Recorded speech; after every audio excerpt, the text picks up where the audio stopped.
बिन्दुसंयुक्तं नित्यं ध्यायन्ति योगिनः कामदं मोक्षदं चैव ओंकाराय नमो नमः।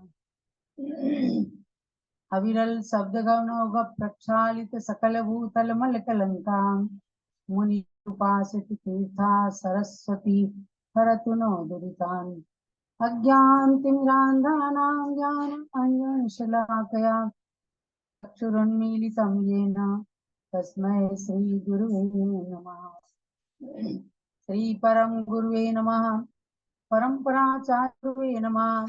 सकल कलुष विध्वंसकं श्रेयसां परिवर्धकं धर्म संबंधकं पाप प्रणाशकं पुण्य प्रकाशकं भवे जीवमनः प्रतिबोधकारकमिदं शास्त्रं श्री प्रवचन निर्देशिका नामधेयम् अस्य मूल ग्रंथ कर्तारः श्री सर्वज्ञ देवाः तदुत्तर ग्रंथ कर्तारः श्री गणधर देवाः प्रतिगणधर देवाः तेषां वचोनुसारमासाद्य गणिनी आरिकाशी ज्ञानमति मात्रा विरचितं श्रोतारः सावधानतया शृण्वन्तु। मंगलम भगवान वीरो मंगलम गौतमो गणी मंगलम कुंद कुंदाद्यो जैन धर्मोस्तु मंगल। श्रोतारः सावधानतया शृण्वन्तु। आप सभी श्रोतागण सावधान होकर अर्थात प्रमाद को छोड़कर बहुत ही सावधानी से मनोयोग पूर्वक स्वाध्याय को श्रवण करें। ये प्रेरणा इस प्राचीन मंगलाचरण के अंदर दी गई है। प्रवचन निर्देश का ग्रंथ का अध्ययन चल रहा है। 68 ग्रंथों का सार अपने में समाहित किए हुए एक अलौकिक अनुपम और जैन धर्म के उच्च कोटि के विद्वान बनने का लक्ष्य इसके अंदर समाविष्ट है। आप सबके लिए ये प्रारंभ किया गया है ग्रंथ। आपने इसमें सर्वप्रथम पहले अध्याय के अंदर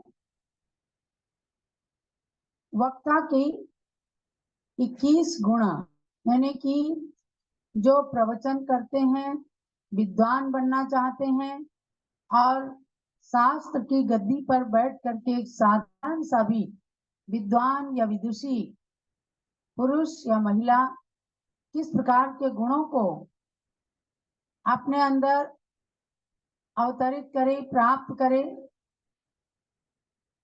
ऐसा निर्देश दिया है।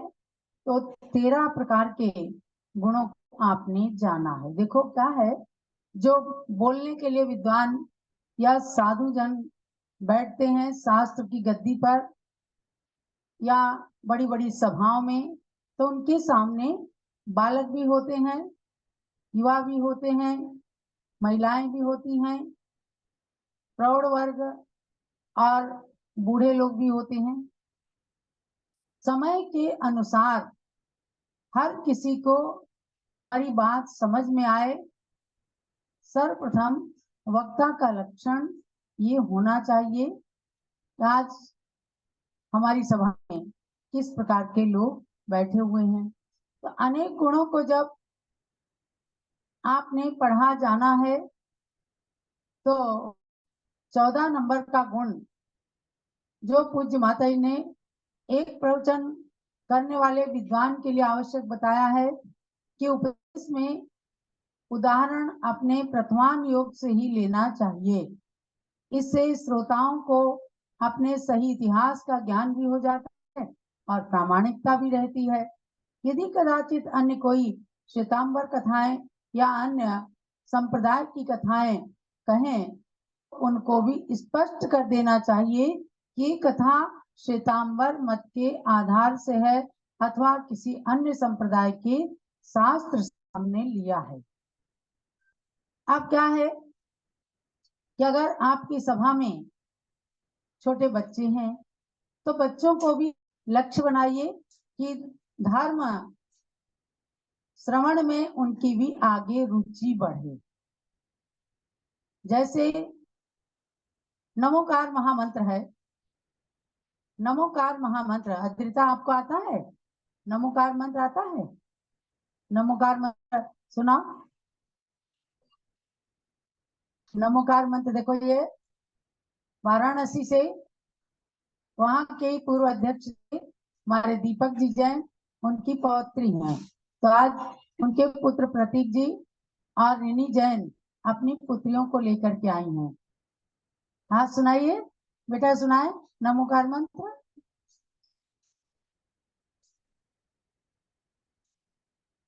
नमो हरियाणम, अच्छी सुना रही है।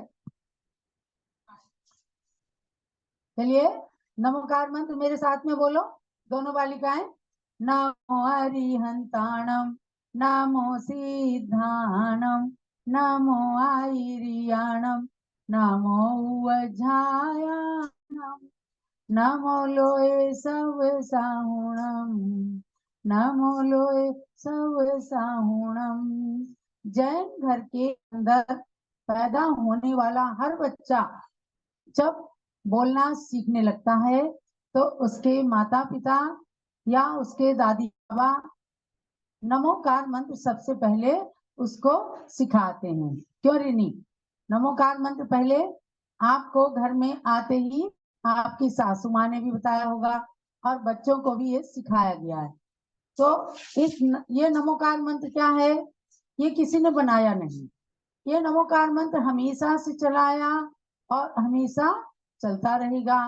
तो क्या हुआ कि एक बार एक कुत्ते को कुछ पंडित लोगों ने बहुत मारा, यानी उनके हवन का स्थान जा करके कर दिया, कुत्ता चला गया वहां और उनके हवन करने की जो धूप लकड़ी वगैरह सामग्री थी उसको भी कुत्ते ने जूठा कर दिया।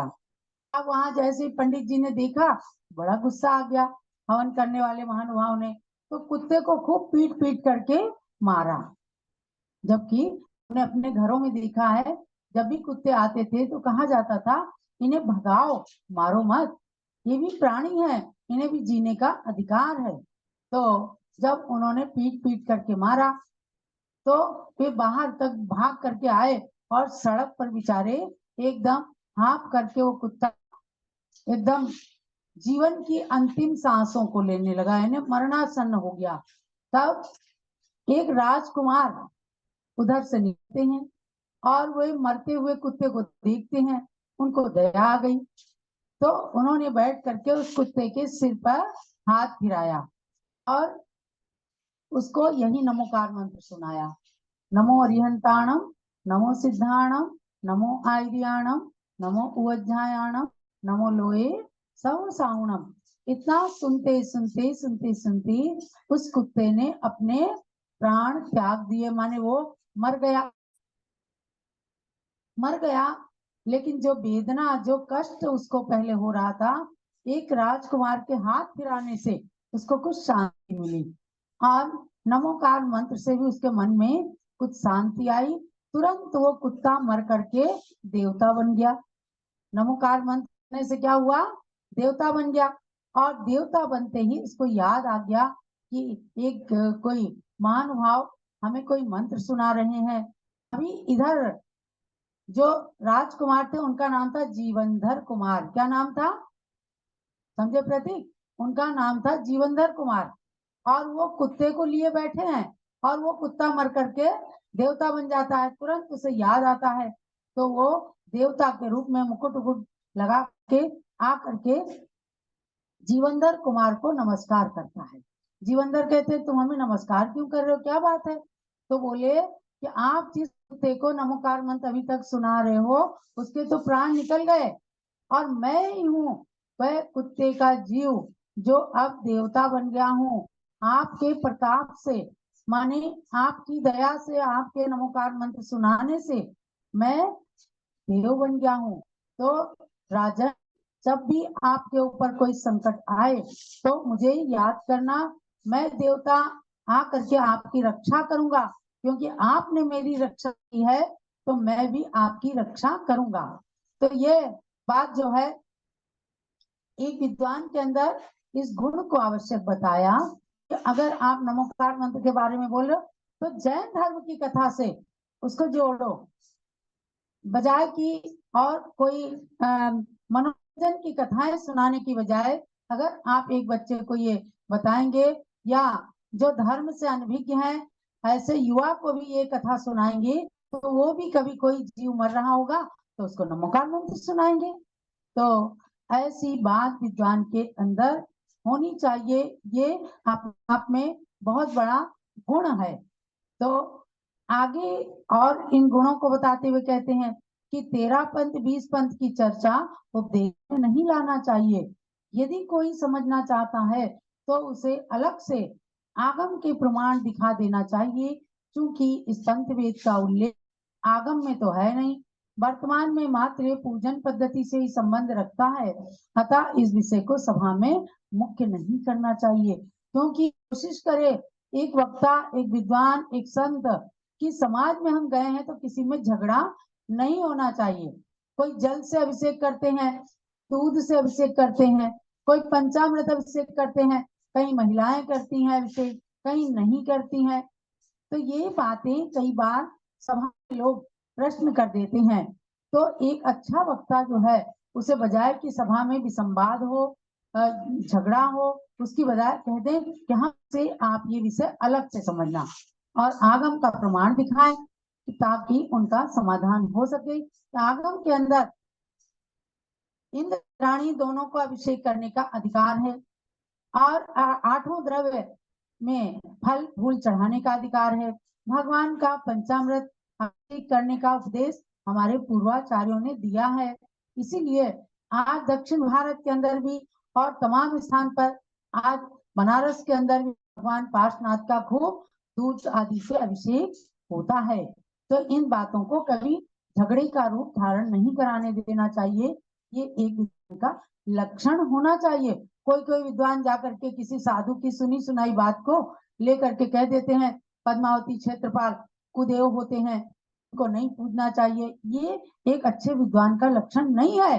सभा के अंदर लोग खड़े हो जाते हैं, पंडित जी आप क्या बोल रहे हैं, तो ऐसा भी संवाद होना चाहिए। और अगला गुण बताया कि सभा में श्रीमंत आदि के नाम बार बार नहीं लेना चाहिए, इससे पक्षपात का वातावरण बनता है। वर्तमान के विवादास्पद विषयों में किसी का नाम लेकर उसकी निंदा भी सभा में नहीं करनी चाहिए कि फलाने ऐसे हैं, फलाने नेता ऐसे हैं।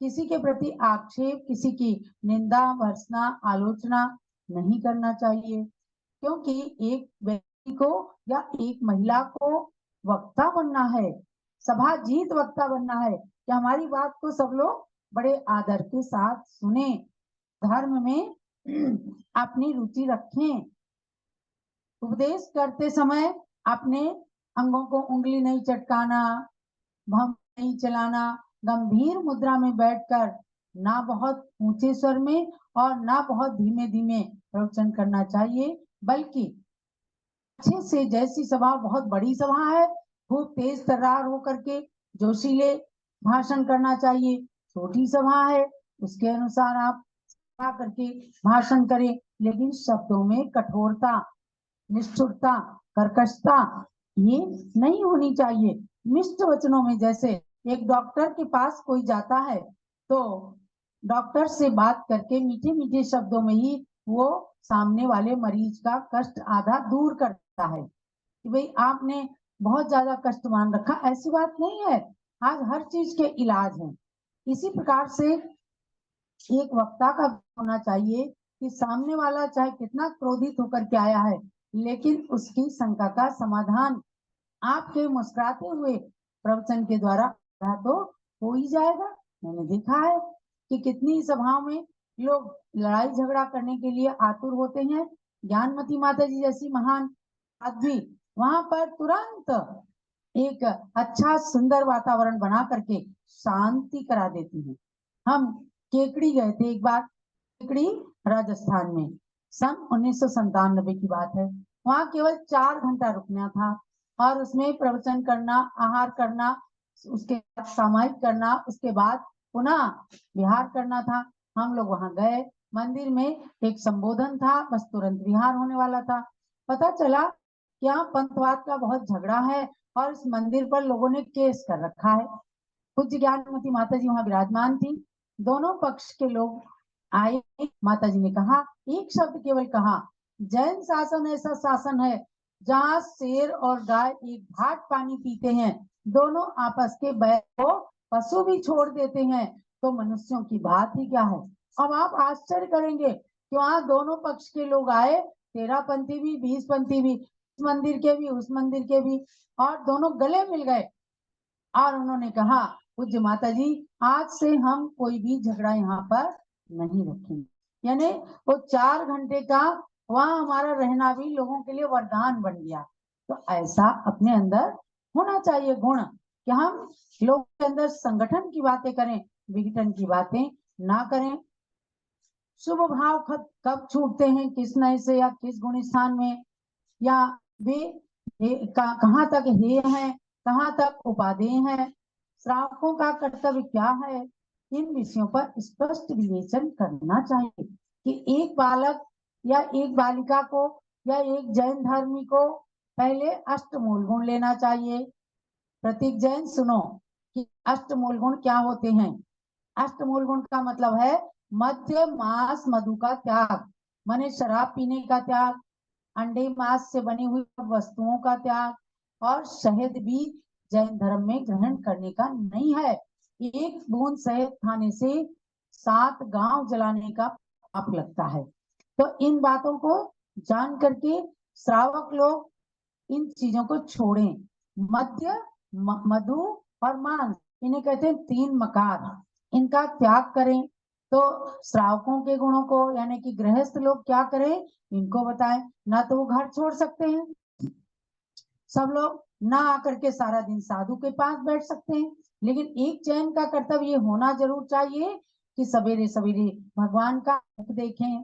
देखो, एक सरदार जी भी काम पे जाने लगते हैं तो पहले गुरुद्वारा जाते हैं, मत्था टेकते हैं और उनका सारा दिन मंगलमय होता है, ये मानते हैं। ऐसे ही जैन कहलाने वाले हर गृहस्थ को, हर महिला को, हर बच्चे को ये सिखाना है कि सबको एक बार जाकर कुछ भी नहीं करें, भगवान को एक बार ढोक दे दें, और इतना करने मात्र से पूरा दिन अपना मंगलमय होगा, शांति से व्यतीत होगा, लक्ष्मी आएगी अपने घर। इन चीजों को श्रावक के लिए बताना चाहिए। मुनियों की बात बताते समय ये बताया कि आज हमारे समाज में संत आते हैं, मुनि, हारिका, क्षुल्लक, क्षुल्लिका, इनको देखते ही नमस्कार करो, इनके आहार की व्यवस्था करो, उनके प्यार की व्यवस्था करो। ऐसा श्रावकों को भी बताना चाहिए और संतों के बारे में बताना चाहिए कि आज ये 6ठे 7वें गुण स्थान में है, व्यवहार चरित्र का पालन करते हैं, और इनके लिए गृहस्थ की चीजें हे हैं, हे माने छोड़ने योग्य हैं, मोह, माया, लोभ, और आगे अपनी आत्मा का ध्यान करना इनके लिए उपादेय है, माने कि इनके लिए योग्य है। तो आगे और बताया कि सात्विक स्वभाव में इस प्रकार की मध्य मास मधु का त्याग, सत्य व्यसन त्याग, अहिंसा धर्म का पालन, 5 अणुव्रत आदि का उपदेश प्रधान रखना चाहिए। सम्यक मिथ्यात्व की चर्चाएं वहां नहीं करना चाहिए। उपदेश के विषय का चयन श्रोताओं की योग्यता के अनुरूप होना चाहिए, उनकी इच्छा के अनुरूप नहीं। एक मरीज डॉक्टर के पास जाता है, मरीज जैसा कहता है वैसी दवा डॉक्टर नहीं देते, उसको जैसा रोग होता है उसके रोग को समाप्त करने के लिए डॉक्टर वैसी दवा देते हैं। तो समाज में जो प्रवचन करने वाले हैं वो उस समय एक डॉक्टर के समान होते हैं, वह हमारे सामने जो श्रोता लोग हैं, जो सुनने वाले हैं, उनके सामने हम कैसी बात प्रस्तुत करें कि वे कुछ ना कुछ अच्छा संदेश और अपने जीवन निर्माण की बातों को लेकर जाएं, कि घर के अंदर शांति रहे, सास बहू में शांति रहे, पिता पुत्र में शांति रहे, बहन बहन के अंदर शांति रहे, और इस प्रकार से अपनी धार्मिक क्रियाओं के द्वारा घर की वातावरण को अच्छा बनाएं। ऐसे हमने ये 21 पॉइंट आपको दिए हैं कि 21 पॉइंट पूज्य गणित मतिमाते ने सबसे पहले चैप्टर के अंदर इसलिए दिया कि एक प्रवचन करने वाले साधारण विद्वान को भी ऐसे गुणों का पालन करना चाहिए, तब जाकर के एक दिन वो बहुत बड़ा विद्वान बन सकते हैं। आज हम बड़े बड़े विद्वानों को याद करते हैं, कहाँ गए वो पंडित पन्नालाल जी, कहाँ गए जगन मोहन लाल जी, कहाँ गए पंडित श्रीलाल जी शास्त्री। तो क्यों? उनके अंदर आगम की बात थी, आगम को समझने और समझाने की कला थी। तो भव्य आत्माओं, इस प्रकार से हम आगे प्रवचन निर्देशिका के विषयों में आपको ले चलेंगे। आगे जैसे 4 चीजें बताई थी, प्रवचन कर्ता, प्रवचन का विषय, प्रवचन और प्रवचन का फल। आगे प्रवचन का विषय भी आएगा, उस पर ले चल करके हम आपको उन विषयों से अवगत कराएंगे कि जिन्हें पढ़ करके अब आपको परीक्षा देना है। जैसे पहले घुमट साठ जीव कांड, आश्रव त्रिभंगी, रत्नकरण शावकाचार, इन ग्रंथों को पढ़कर आपने ऑनलाइन परीक्षा भी दी है। जूम चैनल से भी आज पूरा देश जुड़ा हुआ है। और ये प्रवचन निर्देश का तो ऐसा ग्रंथ है कि जिसे ज्ञानमती माता के मुख से पढ़कर और बड़े बड़े विद्वान पंडित मोतीचंद जी कोठारी फलटन के थे, पंडित सुमेर चंद जी दिवाकर, पंडित बाबूलाल जी जमादार, लाल बहादुर जी शास्त्री जो जैन धर्म के विद्वान थे, पंडित जगन मोहन लाल जी शास्त्री, इन सब विद्वानों ने इन नियमों को पालन करने का संकल्प किया था और इस पूरी किताब को पढ़कर ज्ञानमती माता के हाथों से सर्टिफिकेट लिया था, तब वो सर्टिफाइड हुए थे। डॉक्टर सुशील जी जैन मैनपुरी, पंडित शिवचरण लाल जी मैनपुरी, जो आज भी प्रवचन करते हैं तो याद करते हैं कि हमने प्रवचन निर्देशिका पढ़कर ज्ञानमती माता से सर्टिफिकेट लेकर के विद्वत्ता हासिल की थी।